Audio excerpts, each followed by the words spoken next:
Welcome back to Halo Halo. I'm Kat Iniba with your latest in entertainment and lifestyle news for Asian Pacific Americans. Joining me today is a comedian and a singer who will be performing at FPAC this October 4th or 5th at Grand Park in downtown Los Angeles. He's traveled around the world performing, and now he's here on the Halo set. Welcome, Mikey de Lara. Hello. Hello, Kat. Thank you for being here. Thanks for having me. Now, I mentioned that you're going to be performing at FPAC, and this year they're doing something different. They've moved it to downtown Los Angeles. Yeah. I'm very, very excited for that. And how did you go into collaboration with FPAC? Every year they kind of put out a shout out to all Filipino American artists or Filipino artists, and I never really considered doing it. Really? Yeah, and then it was just like, you know, in the email it was like, it's the largest Filipino festival in the States, and I was like, oh. Well, maybe I'll submit and see what happens. Right. And yeah, a couple of years ago they liked me, and I've been playing there a couple, now and then ever since. Yes. Now take us back to when you started singing. When was that? My earliest memory of performing was I used to do an Elvis impression for my parents, but I was like 3. Oh, okay. So I'd stand on like the fireplace mantle and like do Hound Dog, and my parents' friends would laugh and laugh, but like I thought they were making fun of me. Right. So then I like ran away crying.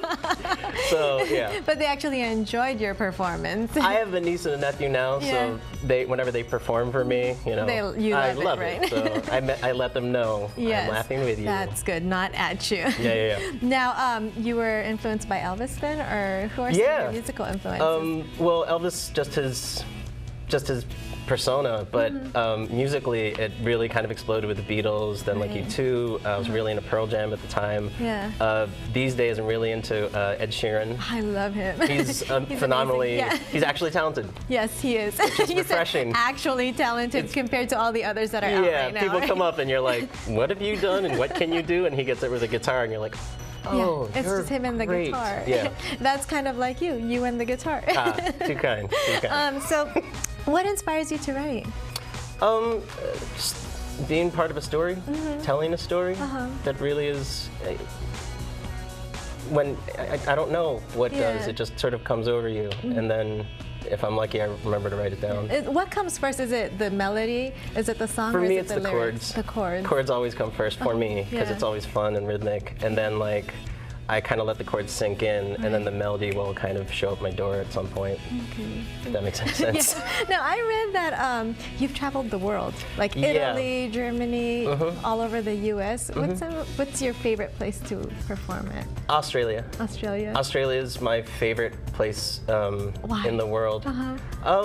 They are, take Americans and subtract all the tension and anxiety. And interject a lot of fun. And that's pretty much 95% of Australians. Oh, wow. So, and they love music. Like, they genuinely appreciate someone who can carry a tune and put on a show. Whereas, like, in LA, it's kind of like, oh, you're an actor. Okay. Great. Good for you. I have shoes too. Like, who cares? So they're a lot more open-minded and fun. Well, open-minded in different ways, closed-minded in others. Okay. Yeah, but great country. Yes. And now, I also mentioned that you've done improv. Yeah. How does that mesh into your music, or did that come first? I actually quit music. Oh, you did? Well, didn't quit, but I gave up on my dream, so to speak, and was going to move back east. And unlike, I think, every parent out there, or any parent, I was about to go home and kind of like do something else. And my mom, of all people, was like, why don't you take an acting class? Before you leave, just see if you like it. Oh, wow. Take an acting class, take an improv class, so you like it. And it was like immediate of how much I enjoyed it, and improv especially, because that's scary. Improv, you have to think on your feet, right? Yeah, it's the worst. When it's terrible, there's nothing worse. I've tried that. No. Now, going back to music, you're planning on working on your 3rd album? Yeah, I'm in the process of writing songs for my 3rd record. What kind of sound is it going to be? I don't know, and that's what's so exciting, is that I usually go into a project like, I want it to sound like this, I want it to sound like this, but now I just am trying to write a song and find fun people to work with, and however each one of those turns out will turn out the way it does. Yeah, I like that. No planning. Improv again. If you will. And then also a children's a children's album?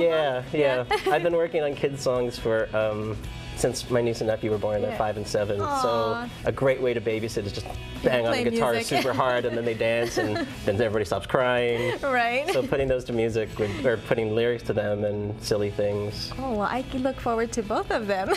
For more info on you, where can we go? You can go to MikeyDeLara.com. You can find me on Twitter at Mikey de Lara, Instagram. Yes. And then for those that want to see you live, all we have to do is go to FPAC October 4th and 5th. Yes. Grand Park in downtown LA, and for free.